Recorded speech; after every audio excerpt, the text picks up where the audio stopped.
మన ప్రభువును రక్షకుడైన యేసయ్య నామంలో మీకందరికీ నా వందనములు. ప్రభు క్రిస్టియన్ ఛానల్ చూస్తున్న వీక్షకులకు నా శుభములు తెలియజేస్తున్నాం. ఈరోజు పిఠాపురం పరిసర ప్రాంతాల్లోనే బలంగా వాడబడుతున్న దైవ సేవకులు పాస్టర్ ప్రేమ్ సాగర్ లిమ్మ గారితో మనం ముఖాముఖిగా మాట్లాడడానికి సిద్ధంగా ఉన్నాం. అన్న ప్రైజ్ లాడనా? Praise lord Naveen. ఎలా ఉన్నారన్న? బాగున్నారా? బాగున్నాను తమ్ముడు, చాలా చక్కగా ఉన్నాను.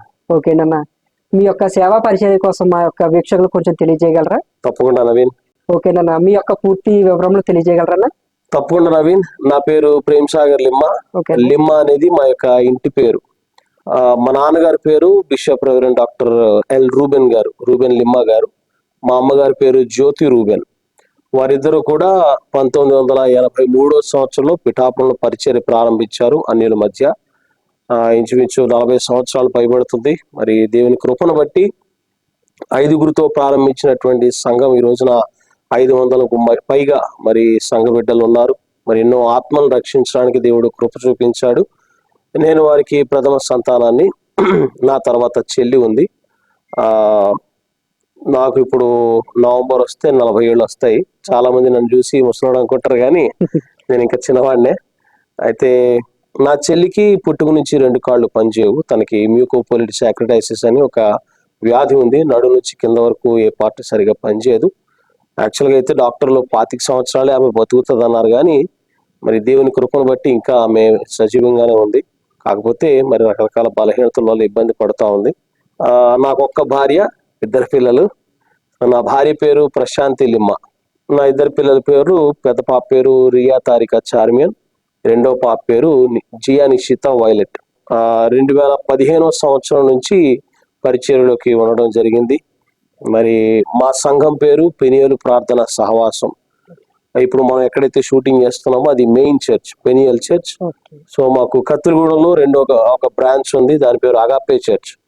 అంతేకాకుండా జగ్గై చెరువు అనే ప్రాంతంలో చర్చ్ లేదు, కానీ ఎక్కడైతే మా విశ్వాసులు ఉన్నారో వారి ఇళ్లలోనే మేము కూడికలు ఏర్పాటు చేస్తూ ఉంటాం, ఆరాధన ఏర్పాటు చేస్తూ ఉంటాం. ఆ సహవాసానికేమో ఇమ్మానుయేల్ సహవాసం అని పేరు పెట్టడం జరిగింది. అయితే ఈ మధ్య కాలం నుంచి ఒక 5 సంవత్సరాల నుంచి ఏజెన్సీ పరిచర్య కూడా మేము ప్రారంభించాము. ఇది నా యొక్క డీటెయిల్స్. ఓకేనన్నా, థ్యాంక్ యూ అన్న. థ్యాంక్ యూ అన్న. ఈ ఇంటర్వ్యూ చేయడానికి గల ముఖ్య కారణం ఏమిటంటే, ఏజెన్సీ ప్రాంతాల్లో అతి భయంకరమైన అడవుల్లో అసలు మార్గమే లేని ప్రాంతంలో ఈ సేవా కార్యక్రమాలు ఎలా చేయగలుగుతున్నారన్నా? యాక్చువల్ గా నవీన్, మేము ఈ యొక్క ఏజెన్సీ పరిచర్య ప్రారంభించింది 2020 సంవత్సరం నవంబర్ నుంచి. అప్పుడు దాకా ఏజెన్సీ అంటే ఏంటో కూడా నాకు తెలియదు. ఏజెన్సీ పరిచర్య ఎలా చేయాలో కూడా నాకు ఎటువంటి అవగాహన లేదు. కానీ మరి కొంతమంది యొక్క ప్రేరేపణ బట్టి, కొంతమంది పరిచర్యను చూసి నేను ప్రేరేపించబడ్డాను. మరి దాని ద్వారా ఈ యొక్క ఏజెన్సీ ప్రాంతాల్లో పరిచర్య చేస్తా ఉన్నాం. మరి స్టార్టింగ్ లో మేము ఒక ప్రాంతానికి వెళ్ళినప్పుడు మరి వారి పరిస్థితులని కూడా చూడడం జరిగింది. అసలు ఏజెన్సీ ప్రాంతం ఎట్లా ఉంటుందని చూడడానికి వెళ్ళాను.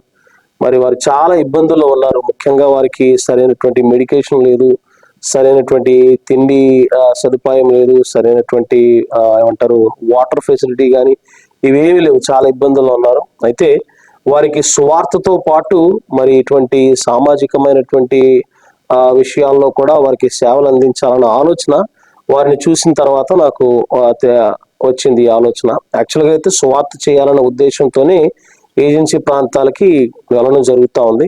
అయితే సువార్తతో పాటు మరి వారికి అవసరమైనటువంటి చిన్న చిన్న వస్తువులు, బట్టలు కానీ, బియ్యము కానీ, లేకపోతే దుప్పట్లు కానీ, ఇవన్నీ కూడా మేము పోగు చేసి వారికి పంచిపెట్టడం జరుగుతూ ఉంది. అలాగా ఈ ఏజెన్సీ ప్రాంతాల్లో పరిచర్య చేస్తా ఉన్నాం. దేవుని కృపను బట్టి 5 సంవత్సరాల్లో కనీసం ఒక 50 పైగా గ్రామాలు దర్శించడం జరిగింది. 50 పైగా గ్రామాలకు ఈ సదుపాయాలన్నీ కూడా వారికి ఏర్పాటు చేయడం జరిగింది. సహాయం కూడా అందించడం జరుగుతూ ఉంది. మెయిన్ మోటో ఏంటంటే సువార్త, వారిని దేవుళ్ళలోకి నడిపించడం. ఈ సోషల్ యాక్టివిటీ ఏదైతే ఉందో అది సెకండరీ. మెయిన్ పార్ట్ మాత్రం సువార్తను అందించడం, వారిని దేవుళ్ళలోకి నడిపించి బలపరచడం.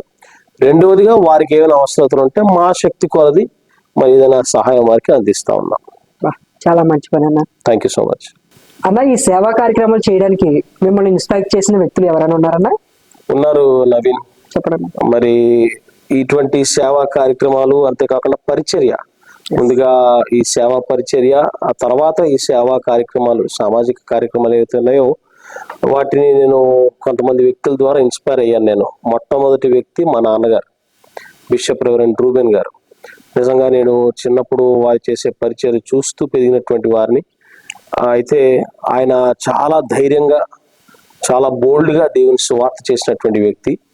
మరి నా చిన్నప్పుడు అయితే సైకిళ్ళ మీద చర్చ్లో ఉన్నటువంటి కొంతమంది టీం తీసుకొని ఆయా గ్రామాలు వెళ్ళి మరి అక్కడ భయపడకుండా దేవుని గురించి, యేసు ప్రభు గురించి చాలా బోల్డ్గా, చాలా గంభీరంగా దేవుని సువార్త చేస్తూ ఉండేవారు. సో అది నన్ను ఇన్స్పైర్ చేసింది. అంతేకాకుండా మేమిద్దరం ఎక్కడికి వెళ్ళినా సరే మా డాడీ ఎప్పుడు కూడా, నాన్న కేవలం ఈ సేవా పరిచయం మాత్రమే కాదు, సామాజిక సేవలు కూడా మనం చేస్తూ ఉండాలని చాలా ఎక్కువగా నన్ను ఇన్స్పైర్ చేసేవారు. చేయాలని ఆయన చేయాలని ఆలోచన ఉండేది, కానీ ఆయనకు అంత రిసోర్సెస్ ఉండేవి కాదు ఆ టైంలో.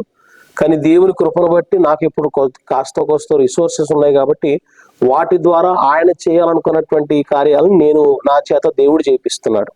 సో ఆయన మొదటి ఇన్స్పిరేషన్.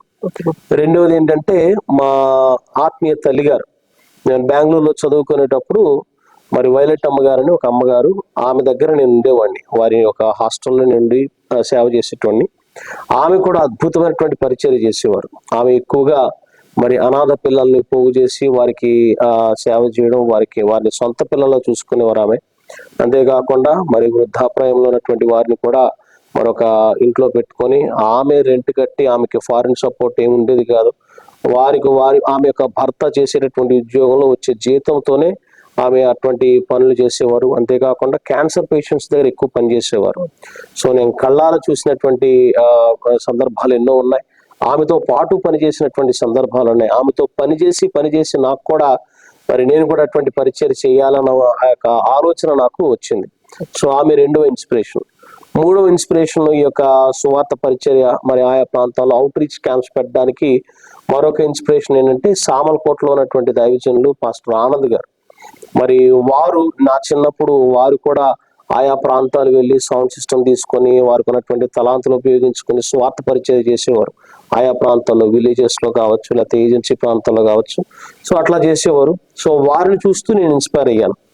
సో నాలుగవది, మరి ఈ మధ్య కాలంలో మరి ప్రైజ్ వర్షిప్ బ్యాండ్, పిఠాపురంలోని ప్రైజ్ వర్షిప్ బ్యాండ్, ఆ టీం వారు కూడా ఆయా ప్రాంతాలు, ఏజెన్సీ ప్రాంతాలు వెళ్ళి అక్కడ పరిచయం చేయడం, వారికి ఉన్నటువంటి తలాంతులు దేవుని కొరకు వాడుకోవడం, ఇవన్నీ చూస్తున్నప్పుడు నిజంగా నేను కూడా దేవుని కొరకు ఇలా వాడబడాలి అన్న ఆ యొక్క ఆలోచన నాలో ఉండి దేవుని కృపను బట్టి దేవుడు నన్ను వాడుకుంటున్నాడు అనమాట. So these are the people who inspired me. Okay అయ్యారు, ఇంట్లో 3 పేషెంట్లు ఉన్నారని విన్నా, వారికి సేవ చేస్తూ బయట పరిచర్య ఎలా చేయగలుగుతున్నారు? నిజమే నవీన్, మరి ఇంట్లో 3 పేషెంట్స్ ఉన్నారు. మొదటిది మా నాన్నగారు. ఆయన 2015 సంవత్సరం జనవరి 10వ తేదీన అన్నవరంలో మీటింగ్ జరుగుతూ ఉంది. ఆ రోజు వాక్యం చెప్పేసిన తర్వాత పాట పాడుతూ ఉన్నారు. నేను అప్పుడు కీబోర్డ్ ప్లే చేస్తూ ఉన్నాను. మరి సడన్గా మరి ఆయనకి స్ట్రోక్ వచ్చింది, పెరాలసిస్ స్ట్రోక్ వచ్చి స్టేజ్ మీద పడిపోవడం జరిగింది. మరి అప్పటి నుంచి ఇప్పటి వరకు ఆయన మంచం మీద ఉన్నారు. మరి ముందు కొన్నాళ్ళు కొద్దిగా వాక్యం చెప్పగలిగేవారు, కానీ ఇప్పుడు అది కూడా చేయలేకపోతున్నారు. ఆదివారం జస్ట్ అట్లాగా మందిరంలో కూర్చుంటే నేనే ఆరాధన అంతా కూడా నేనే నడిపిస్తూ ఉంటాను. అయితే రెండవ పేషెంట్ ఏమో మా అమ్మగారు. మరి ఆమె కూడా హార్ట్ పేషెంట్. ఇప్పటికే 3 సార్లు స్టంట్ వేశారు ఆమెకి. మరి ఆమె పని చేసుకుంటారు, కానీ కొద్ది బలమైన పనులు చేయడం కష్టం అయిపోతూ ఉంటుంది. మూడోది ఏంటంటే మా చెల్లి, ఇందాక చెప్పినట్లుగానే ఆమెకు పుట్టుక నుంచి 2 కాళ్ళు పనిచేయవు. ఆమె ఇక్కడ నుంచి ఇక్కడ జరగాలన్నా, ఒక అడుగు జరగాలన్నా సరే ఎత్తుకొని ఆమె జరపాలి. ఇప్పుడు ఆమె ఇంకా బలహీనరాలు అయిపోయింది. సో వీరు ముగ్గురిని చూసుకుంటూ సేవా పరిచర్య చేయాలంటే చాలా సవాల్తో కూడుకున్నటువంటి పని. అయితే దేవుని యొక్క మహాకృప ఏంటంటే దేవుడు నాకు చక్కటి భార్యని ఇచ్చాడు. మరి నా భార్య మరి ఇంట్లో పరిస్థితులన్నీ కూడా ఆమె చూసుకుంటది. ఒక మాటలో చెప్పాలంటే నేను ఇంట్లో ఉండేది చాలా తక్కువ, ఇంట్లోతో టైం స్పెండ్ చేసేది కూడా చాలా తక్కువ. మరి ఆమె అన్ని కూడా చూసుకుంటూ ఉంటది.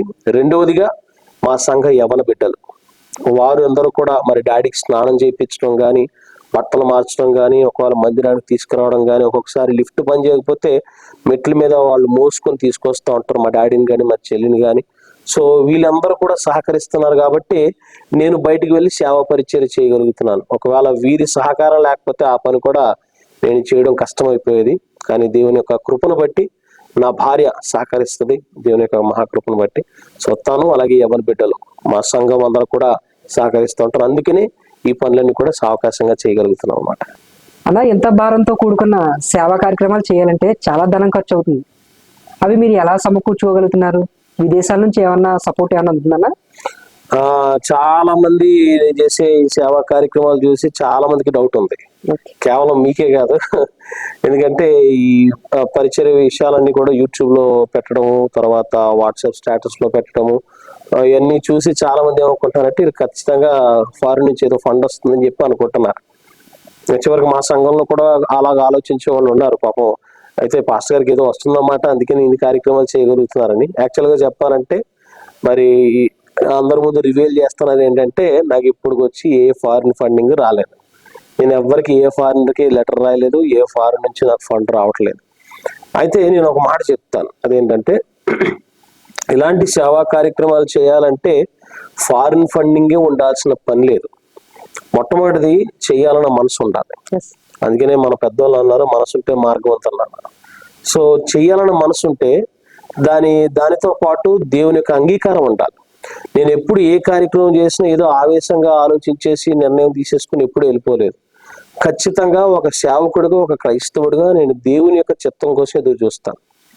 ప్రభావంగా ఒక కార్యక్రమం చేయాలనుకుంటున్నాను, చెయ్యనా వద్దా, ఏదో ఒక రూపంలో దేవుడు ఆయన యొక్క జవాబును అందిస్తాడు.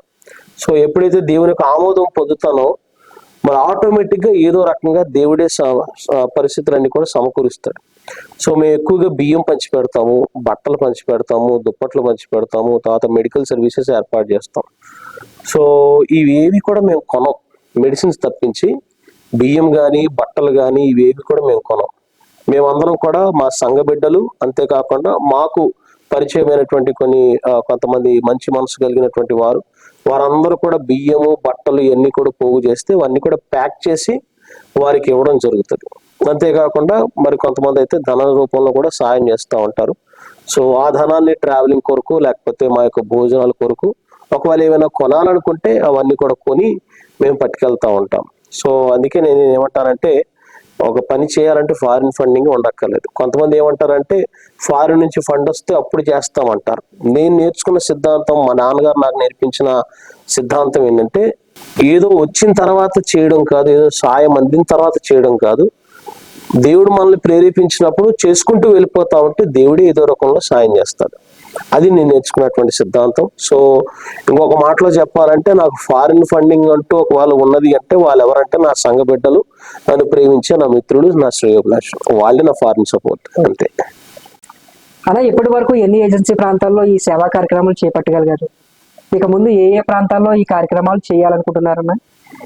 యాక్చువల్గా ఏజెన్సీ పరిచయం చేయాలన్న ఆలోచన అయితే నాకు ఎప్పుడూ లేదు. కేవలం సంఘాన్ని చూసుకుంటే చాలు అన్న ఉద్దేశంతో ఉండేవాడిని.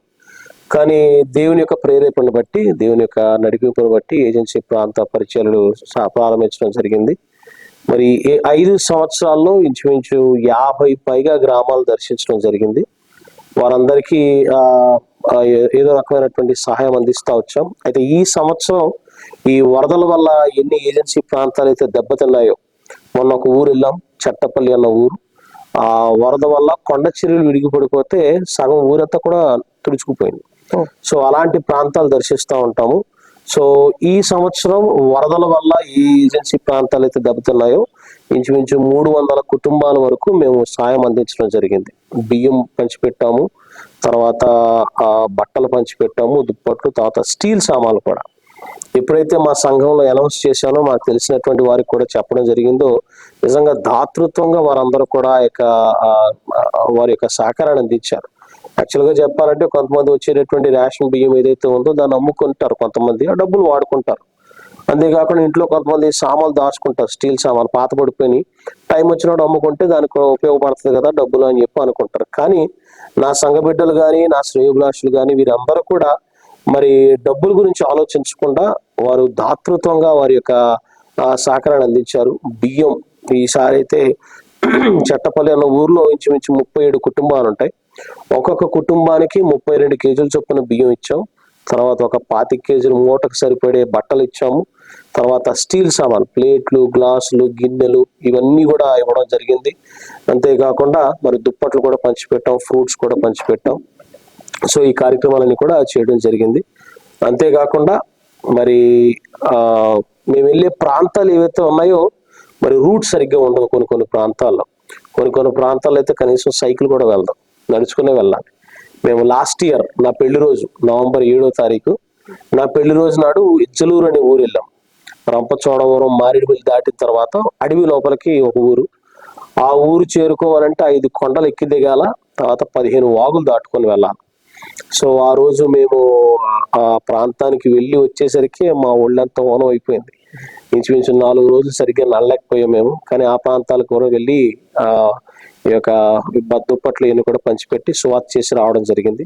అంతేకాకుండా 3 సంవత్సరాల క్రితం దేవుడు మాకు ఒక మంచి వాహనం ఇచ్చాడు. అప్పుడు దాకా మాకు ఫ్యామిలీ కార్ ఉండేది, ఇండికా కార్ ఉండేది.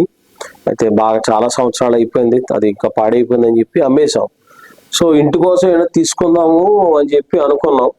కానీ లోపల ఇంటి కోసం కంటే మినిస్ట్రీ కోసం ఏదైనా వెహికల్ తీసుకుంటే బాగుంటుందని ఆలోచన నా మనసులో వస్తూ ఉండేది. కానీ ఇంట్లో ఏమో పేషెంట్స్ ఉన్నారు. సో ఇంట్లో కూడా ఖచ్చితంగా కారు కావాలి. కానీ మా నాన్నగారు నేర్పించిన ఒక విషయం నాకు ఎప్పటికీ గుర్తు ఏంటంటే, ముందు దేవుడు పని చేయాలి, ఆ తర్వాత దేవుడు మన పని చేస్తాడు, ఆయన టైంలో ఆయన చేస్తాడని చెప్పి నాన్నగారు చెప్తా ఉండేవారు. సో అందుకనే నేను కూడా ఇంకా తెగించి ఇంకా ఇంటి కోసం కారు తీసుకోకుండా చర్చ్ కోసం వ్యాన్ కొనుక్కున్నాం, ఫైనాన్స్లో కొనుక్కున్నాం. ప్రతి నెల వాయిదా కట్టుకునే విధంగా మేము కొనుక్కున్నాం అన్నమాట. అయితే అది టాటా మ్యాజిక్ వ్యాన్. అది కొండల్లోనూ లేకపోతే అడవుల్లోనూ తిరిగేటటువంటి వ్యాన్ కాదు, అది మామూలు రోడ్ల మీద తిరిగేటటువంటి వ్యాన్. కానీ దేవుని యొక్క కృప ఏంటంటే ఇప్పటికీ నాకు ఆశ్చర్యం అనిపిస్తుంది. మరి కొండల్లో కూడా ఈ యొక్క ఘాటి రోడ్స్ లో కూడా ఒకసారి రోడ్లు లేని ప్రాంతాల్లో కూడా అద్భుతంగా ఎక్కేస్తూ ఉంటది. సో అది నాకు చాలా ఆశ్చర్యం అనిపిస్తుంది. Really we are so blessed by that van అన్నమాట. అయితే మా పిల్లలు కానీ నాకు తెలిసిన వాళ్ళు కానీ చాలా మంది ఏమంటారంటే, అన్నా మీరు మంచి డ్రైవర్ అన్నా, మంచి ఎక్స్పీరియన్స్ డ్రైవర్ అంటా ఉంటారు. అయితే నేను వాళ్ళకి ఏమంటానంటే, స్టీరింగ్ మీద చేతులు నాయే, కానీ స్టీరింగ్ తిప్పేది దేవుడు. అందుకోసమనే మరి యొక్క వ్యాన్ ని మేము అలాగా వాడుకోగలుగుతున్నాం. అంతేకాకుండా మాకు మంచి టీంని ఇచ్చాడు దేవుడు, ముఖ్యంగా యవ్వన బిడ్డలు, ఆడబిడ్డలు కానీ మగబిడ్డలు కానీ. మరి ఒకవేళ ఎక్కడికైనా వెళ్ళాలంటే కొన్ని ప్రాంతాల్లో వాష్రూమ్స్ కూడా ఉండవు, మరి ఆ చెట్లలోకి వెళ్ళిపోతూ ఉండాలి. కానీ అటువంటి మగవాళ్ళంటే ఏదో రకంగా అడ్జస్ట్ అయిపోతాం, కానీ ఆడపిల్లలు అడ్జస్ట్ అవ్వడం కష్టం. కానీ మా సంఘ ఆడబిడ్డలు మాత్రం వాళ్ళు తెగించి వాళ్ళు వస్తూ ఉంటారు. నేను ఒకసారి చెప్తా ఉంటాను, అమ్మ మీకు ఇబ్బంది అవుతుంది రావద్దు అంటే, లేదన్నా మేము వస్తాం, దేవుని పరిచయాలు మేము కూడా ఉంటామని వారు కూడా వస్తూ ఉంటారు. వారి తల్లిదండ్రులు కూడా అలాగే పంపిస్తూ ఉంటారు. నిజంగా ఈ యొక్క ఇంటర్వ్యూ సమక్షంలో వారి యొక్క తల్లిదండ్రులు నిజంగా నేను చేతులు ఎత్తి నేను వారికి వందనాలు చెప్తున్నాను. నిజంగా వారి యొక్క ప్రోత్సాహాన్ని బట్టి యవ్వన బిడ్డలు అలాగా దేవుని యొక్క సన్నిధిలోకి, దేవుని యొక్క పనులోకి వారు రాగలుగుతున్నారు. అంతేకాకుండా మరి మెడికల్ క్యాంప్స్ వచ్చేసరికి మరి మా సంఘంలో కొంతమంది నర్సులుగా ఉన్నటువంటి వారు ఉన్నారు. అంతేకాకుండా ఇప్పుడు డాక్టర్స్ అయినటువంటి యవ్వన బిడ్డలు కూడా ఉన్నారు. అంతేకాకుండా ఒకవేళ మెడికల్ క్యాంప్ వెళ్ళాలంటే ఎక్స్పీరియన్స్డ్ డాక్టర్స్ని, ఎంబీబీఎస్ డాక్టర్స్ని తీసుకొని వెళ్ళి సర్వీస్ చేస్తూ ఉంటాం. అంతేకాకుండా మెడిసిన్స్ కూడా మాకు దేవుని దయ వల్ల తక్కువగానే, మరి నా ప్రియమైనటువంటి మిత్రులు మరి డాక్టర్ మహోన్నత్ గారు, వారి ద్వారా మరి మెడిసిన్స్ ఏదో రకంగా కొద్దిగా మాకు అందుతూ ఉంటాయి తక్కువ ధరకే. సో అవన్నీ తీసుకొని సర్వీస్ చేస్తూ ఉంటాం. సో ఇన్ని సదుపాయాలు ఉన్నాయి కాబట్టి మరి దేవుడిచ్చినటువంటి ఓపిక వరకు, దేవుడు ఎంత ఓపిక ఇస్తే అంతవరకు దేవుని పరిచర్య చేస్తాం. నా చివరి శ్వాస వరకు దేవుడు ఎంతవరకు నడిపిస్తే అంతవరకు ఈ పరిచర్యను ముందుకు కొనసాగించాలని మాత్రం నిర్ణయం తీసుకున్నాం. ఇది ఒక కొన్ని సంవత్సరాల కోసం, కొన్ని దినాల కోసం వేసుకున్నటువంటి ప్రణాళిక కాదు. దేవుడు ఎంతకాలం నడిపిస్తే అంతవరకు దేవుని పరిచర్య చేయడానికి సిద్ధంగా ఉన్నాను. ఓకే, చాలా మంచి పని అన్న. థ్యాంక్ యూ అన్న. గత సంవత్సరం మణిపూర్లో క్రైస్తవుల మీద జరిగిన దాడుల నేపథ్యంలో మీరు అక్కడికి వెళ్ళి సేవా కార్యక్రమాలు చేశారని విన్నాం, దానికోసం కొంచెం తెలియజేయగలరా? తప్పకుండా. యాక్చువల్గా ఇది కేవలం క్రైస్తవుల మీద దాడి కాదు, యాక్చువల్గా ఇది 2 జాతుల మధ్య ఏర్పడినటువంటి ప్రాబ్లం ఇది. ఆ ప్రాబ్లం ఏం చేశారంటే క్రైస్తవుల మీద దాడి కింద మార్చడం జరిగింది. సో అయితే అది తెలిసినప్పటి నుంచి నాకు కూడా మరి అక్కడికి వెళ్ళి వారిని కొంతమందిని ఆదుకోవాలి, ఎవరైతే ఇబ్బందుల్లో ఉన్నారో వారిని కూడా దర్శించి పరామర్శించి వారిని ఓదార్చి బలపరిచి రావాలని చెప్పి అనుకున్నాను. సో ఒత్తిగా వెళ్ళి పలకరించి వస్తే సరిపోదు కదా, సో వారికి ఏదైనా సాయం అందించాలి. సో యాక్చువల్గా మా సంఘంలో ఒక అలవాటు ఉంది, అదేంటంటే మేము గత 2-3 సంవత్సరాల నుంచి ఎన్ని కుటుంబాలు అయితే మా మందిరంలో చర్చిలో ఉన్నాయో ప్రతి కుటుంబం రోజుకి ₹2 చొప్పున పోగు చేస్తూ ఉంటాం. సో ఆ ధనాన్ని సోషల్ యాక్టివిటీస్ కూడా యాడ్ చేస్తూ ఉంటాం, వాటికి వాడుకుంటూ ఉంటాం. అయితే నేనేమనుకున్నానంటే ఇప్పుడు దాకా కరెక్ట్ చేసినటువంటి అమౌంట్ ఏదైతే ఉందో అది పట్టుకొని వెళ్ళి ఏదైనా కనీసం బ్రెడ్ అయినా పంచిపెట్టి వద్దామని చెప్పి అనుకొని లెక్క పెడితే ఇంచుమించు ఒక 25,000 దాకా ఉన్నాయి. సో ఆ 25,000 సరిపోవు. ఫ్లైట్ ఖర్చులు అన్నీ కూడా మా సొంతమే. నాతో పాటు నా ఇద్దరు స్నేహితులు వచ్చారు. ఒంగోలు నుంచి పాస్టర్ మోజెస్ గారు, హైదరాబాద్ నుంచి పాస్టర్ ప్రశాంత్ గారు. సో మేము ముగ్గురం కూడా వెళ్దామని సిద్ధపడ్డాం. సో మా సంఘంలో కూడా అనౌన్స్ చేశాను, సో ఇలా వెళ్ళాలనుకుంటున్నారు, మీ యొక్క ప్రేరేపణ తగ్గట్టుగా మీరు ఏమైనా మీ సహకారాన్ని అందించమంటే నేను అనుకున్నాను కనీసం మొత్తం అందరం ఒకవేళ పోగు చేస్తే కనీసం 1,00,000 వరకు వస్తుందేమో, వస్తే కనీసం 20-30 దుప్పట్లైనా పంచిపెట్టి వద్దాము, పరుపులైనా పంచిపెట్టి వద్దామని చెప్పి అనుకున్నాం. ఇది కేవలం మా సంఘంలో మాత్రమే కాకుండా బయట వాళ్ళకి కూడా ఈ యొక్క మెసేజ్ ని అందించడం జరిగింది.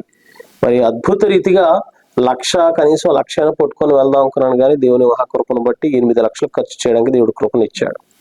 సో అవన్నీ కూడా పట్టుకొని మరి వెళ్దామని సిద్ధపడ్డాం. అక్కడన్నీ కూడా ఏర్పాట్లు చేసుకున్నాం, వాళ్ళని వెళ్ళి పర్మిషన్స్ తీసుకున్నాం, అవన్నీ కూడా తీసుకున్నాం. ఇంకో 2 రోజుల్లో మణిపూర్ వెళ్ళాలనేసరికి అక్కడ ఎవరైతే మాకు సెక్యూరిటీ ఇస్తానన్నారో వాళ్ళు ఫోన్ చేసి మణిపూర్ రావద్దు, ఇక్కడ ఆల్రెడీ మళ్ళా ఇక దాడులు స్టార్ట్ అయినాయి, ఈవేళ మళ్ళా ఒక 10 మంది చనిపోయారు ఒకరినొకరు కాల్చుకొని, దయచేసి రావద్దు అని చెప్పి అన్నారు. కానీ ఆల్రెడీ ప్లానింగ్ అంతా అయిపోయింది, టికెట్స్ కూడా బుక్ అయిపోయినాయి, అన్ని కూడా అయిపోయినాయి. ఇప్పుడు మన వాళ్ళతో ఎలా ఉంటదంటే అందరూ అర్థం చేసుకునే వాళ్ళు ఉంటారు. ఇప్పుడు నేనేంటి ఒకవేళ రావద్దన్నా కదా, ఆగిపోయి తర్వాత వెళ్దాం అనుకున్నాను అనుకో, ఇప్పుడు 8 లక్షలు తీసుకున్నాడు ఈయన, మణిపూర్ వెళ్ళలేదు, ఇప్పుడు వెళ్ళలేదు కాబట్టి 8 లక్షలు ఏం చేశాడు అన్న ఇది కూడా ఉంటది. సో ఆ నింద మన మీద ఎందుకు పడాలని చెప్పి ఇంక దేవుని మీద భారం వేసేసి వెళ్ళిపోదాం అని చెప్పి రిస్క్ తీసుకుని వెళ్ళిపోయాం. కానీ నిజంగా అది ఒక రకమైనటువంటి అడ్వెంచరస్ జర్నీ అన్నమాట. మరి అక్కడ వెళ్ళడం, మేము అక్కడికి వెళ్ళేసరికి మాకు సపోర్ట్ చేసేవాళ్ళు కానీ మమ్మల్ని ఆదుకునేవారు కానీ ఏమీ లేరు. కానీ దేవుని మీద భారం వేసి వెళ్ళిపోయాం, వాళ్ళని వెళ్ళి కాంటాక్ట్ చేసుకుని వెళ్ళాం. కానీ దేవుని యొక్క మహాకృప ఏంటంటే కనీసం ఒక పూట తిండేనే దొరుకుద్దో లేదో అనుకున్నాం, కానీ చక్కటి ఆహారాన్ని దేవుడు అక్కడ సమకూర్చాడు. అంతేకాకుండా మరి చక్కటి వసతులు కూడా ఏర్పాటు చేశాడు. మరి ఏ ప్రాంతానికైతే వెళ్ళలేమనుకున్నామో ఆ ప్రాంతం ఒకటే కాకుండా మరిన్ని ప్రాంతాలు దర్శించడానికి దేవుడు కృప చూపించాడు. అంతేకాకుండా కేవలం క్రైస్తవులకు మాత్రమే కాదు, కుల మత భేదం లేకుండా ప్రతి ఒక్కరికి మేము ఎంతైతే సహకరించగలిగామో ప్రతి ఒక్కరికి కుల మత భేదం లేకుండా అందరికీ మేము చేయూతను అందించి రావడం జరిగింది. సో నిజంగా మరి దాని విషయంలో సహకరించినటువంటి వారందరికీ మరి యొక్క ఇంటర్వ్యూ సమక్షంలో వారందరికీ నా యొక్క హృదయపూర్వక వందనాలు నేను తెలియజేస్తా ఉన్నాను. మరి ఇలాంటి కార్యక్రమాలు మరి చేయాలంటే నిజంగా సంఘమే నాకు సపోర్ట్ చేస్తా ఉంది. సంఘం యొక్క సపోర్ట్ లేకపోతే ఈ రోజున ఈ కార్యక్రమాలను చేయగలిగేవాడిని కాదు. అన్న, మీరు ఆయా ప్రాంతాలలో సువార్త పాదయాత్ర చేస్తున్నారు కదా, దానికోసం అది ఎందు నిమిత్తం చేస్తున్నారు, దానికోసం కొంచెం వివరించగలరా? సువార్త అనేది ప్రతి క్రైస్తవుడి యొక్క బాధ్యత. యేసు ప్రభు ఆయన పరలోకానికి ఆరోహణమై వెళ్ళిపోయే ముందు ఆయన ఇచ్చినటువంటి ఆజ్ఞ ఏంటంటే సర్వలోకమునకు వెళ్ళి సువార్తను ప్రకటించడి. మనం ఈ రోజుల్లో మన సొంత పనుల మీద మన సొంత బాధ్యతల మీద బాగా బిజీ అయిపోయి ఈ ఆజ్ఞని చాలా మంది మర్చిపోయారు. మరి బాధపడుతూ చెప్పేటటువంటి విషయం ఏంటంటే సేవకులు కూడా చాలా మంది సువార్త చేయడం మానేశారు. ఆ పనులు ఈ పనులు బిజీ అయిపోతున్నారు, మీటింగ్స్ లో వాటిల్లో బిజీ అయిపోతున్నారు, లేకపోతే ఆ కార్యక్రమాలు ఈ కార్యక్రమాలు ప్రయాణాలు బిజీ అయిపోతున్నారు. కానీ సువార్త చేసే విషయంలో చాలా మంది సేవకులు ముందుకు రావటం లేదు. అయితే వారిని పక్కన పెడితే వారి గురించి నాకు ఎటువంటి చెడు అభిప్రాయం లేదు. కానీ నా పర్సనల్ గా నా వ్యక్తిగతంగా నా బాధ్యత ఏంటంటే నేను సువార్తను చేయాలి, సువార్తను ప్రకటించాలి. ఎందుకంటే ఇప్పటికీ కూడా యేసుని గురించి తెలియనటువంటి వారు చాలా మంది ఉన్నారు. అయితే ఈ మధ్య కాలంలో గత 10-15 సంవత్సరాల నుంచి యేసుక్రీస్తు గురించి తప్పుగా ప్రచారం చేసేటటువంటి కొంతమంది టీం తయారయ్యారు. సో వారిని బట్టి చాలా మందికి యేసు ప్రభు గురించి తప్పు అవగాహన ఉంది. సో సువార్త చేయడం మాత్రమే కాకుండా యేసు ప్రభు అంటే ఎవరు అన్న విషయాలు కూడా వారికి బోధించాల్సిన బాధ్యత ప్రతి క్రైస్తవుడి మీద ఉంది. సో అందుకని కేవలం ఈ యొక్క సేవ పరిచర్య మాత్రమే కాదు, లేకపోతే సోషల్ సర్వీస్ మాత్రమే కాదు, వాటికంటే ముఖ్యంగా సువార్త పరిచర్య అనేది నా యొక్క బాధ్యత. అందుకని మరి ఆయా ప్రాంతాల్లో టీంతో వెళ్ళి సువార్త చేస్తూ ఉంటాము. అంతేకాకుండా మరి ఈ మధ్య కాలంలో నా స్నేహితులు పిఠాపురంలోనే పరిచయం చేస్తారు. డేవిడ్ రాజ్ పాస్టర్ గారి యొక్క కుమారుడు జోయల్ గారు, వారి సంఘంలో ఒకసారి చూశాను. ఏంటంటే వారు ఫ్లెక్స్ని బట్టల కింద ధరించుకొని దాని మీద యేసు ప్రభు మాటలు రాసుకున్నారు. అది చాలా ఆకర్షించింది నన్ను. సో అప్పటి నుంచి ఏం చేశారంటే కేవలం వాక్యాలు మాత్రమే కాకుండా అసలు యేసు ప్రభు నాకేం చేశాడో ఆ విషయాల్ని ఆ ఫ్లెక్సీల మీద రాసుకొని ఆ ఫ్లెక్సీలు తగిలించుకొని మరి ఆయా ప్రాంతాలు ఆయా ఊర్లు తిరుగుతూ ఉంటాను. అంతేకాకుండా దానికి తోడుగా ఇంకొక ఆలోచన ఏంటంటే నేను వేసుకునే టీ షర్ట్స్ ఏవైతే ఉన్నాయో వాటిని కూడా ప్రింటింగ్ చేసుకొని, దేవుని మాటలు ప్రింటింగ్ చేసుకొని అవి వేసుకొని తిరుగుతూ ఉంటాను. మనం మాట్లాడాల్సిన పని లేదు, ఒక వ్యక్తి దగ్గరికి వెళ్ళి మనం ఏమి చెప్పాల్సిన పని లేదు.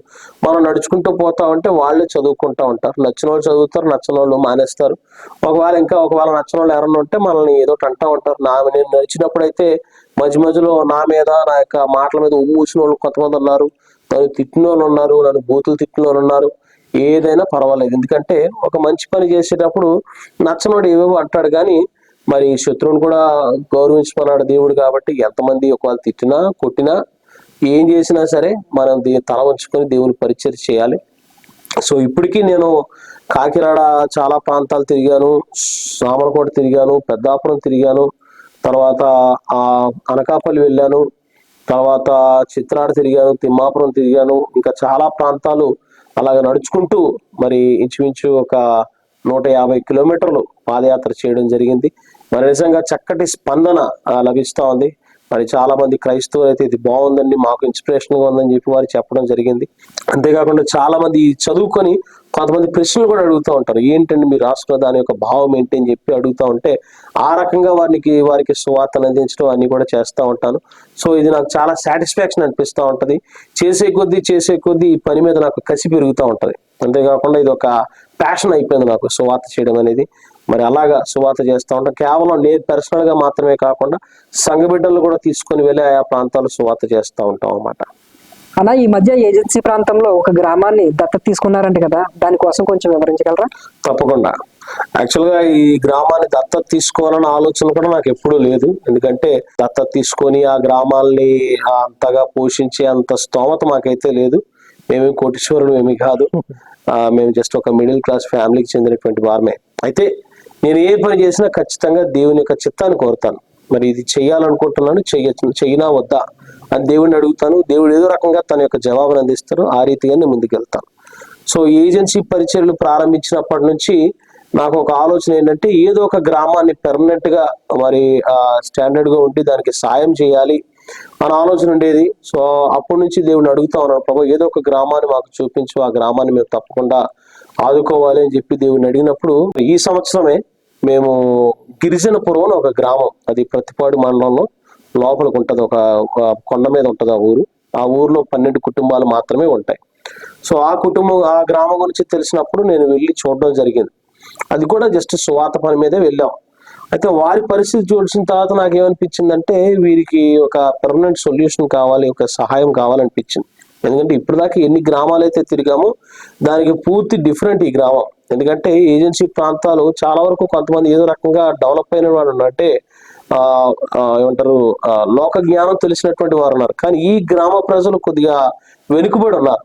సో వీరిని ఆదుకుంటే బాగుంటుందని చెప్పి ప్రార్థనా పూర్వకంగా సిద్ధపడినప్పుడు దేవుడిచ్చిన ఆలోచన ఏంటంటే ఈ గ్రామాన్ని దత్తత తీసుకుని, ఇది అఫీషియల్ గా దత్తత తీసుకోవడం కాదు, అన్అఫీషియల్ గానే మరి అంటే వారికి ఏదో రకంగా సాయం చేయాలి, కంటిన్యూగా సపోర్ట్ ఇవ్వాలన్న ఉద్దేశంతో దాన్ని దత్తత తీసుకున్నాం అని చెప్పడం జరిగింది.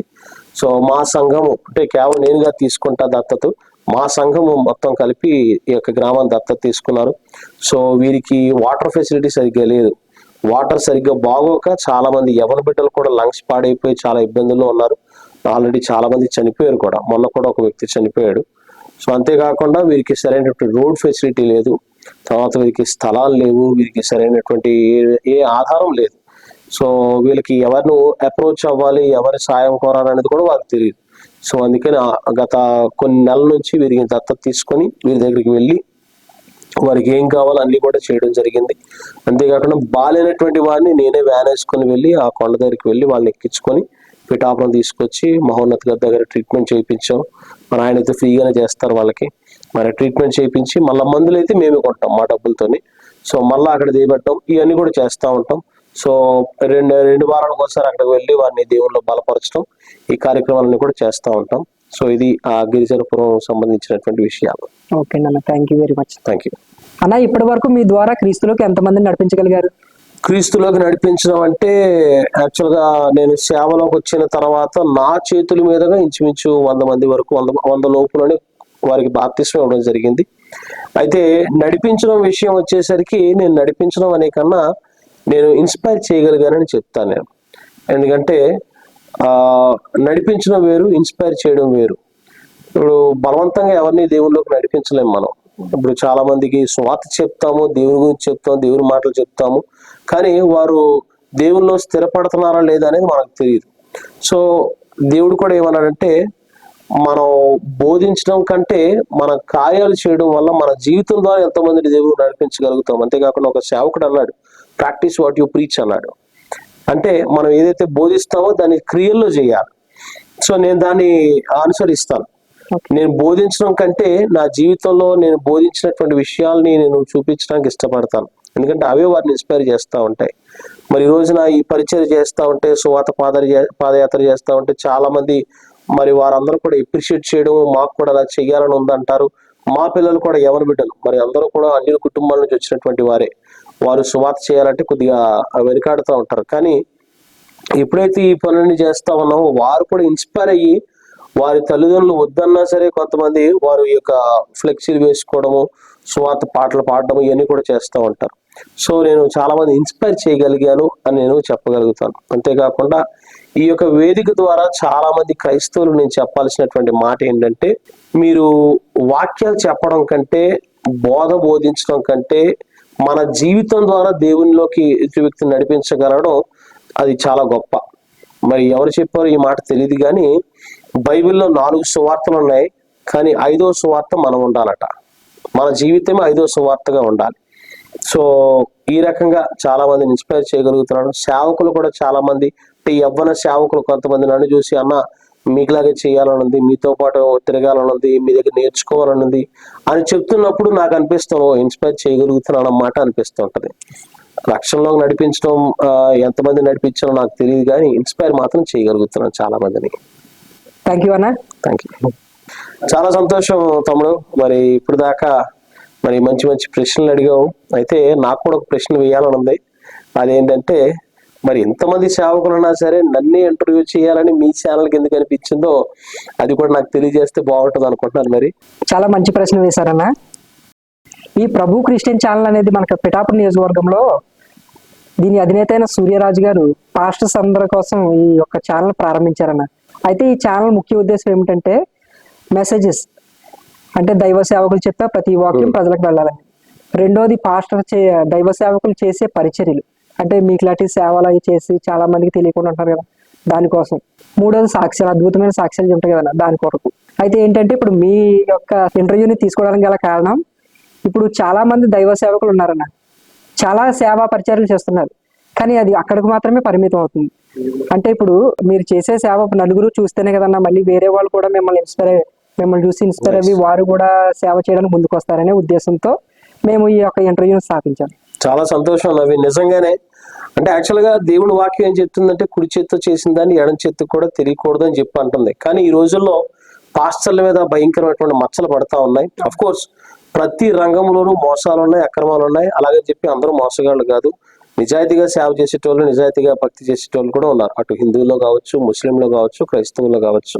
కానీ కొంతమంది ఏంటంటే, ఈ ఎవరైతే తప్పు చేస్తున్నారో వారినే టార్గెట్ చేయడం వల్ల అందరూ అలాగే ఉన్నారేమో అన్న ఉద్దేశంతో చాలా మంది ఉంటున్నారు. సో మరి ఇలాంటి పరిస్థితుల్లో మరి పాస్టర్లు కష్టపడి ప్రయాసపడి పరిచయం చేస్తున్నటువంటి వారిని వెలుగులోకి తీసుకురావడం అనేది నిజంగా చాలా మంచి పని.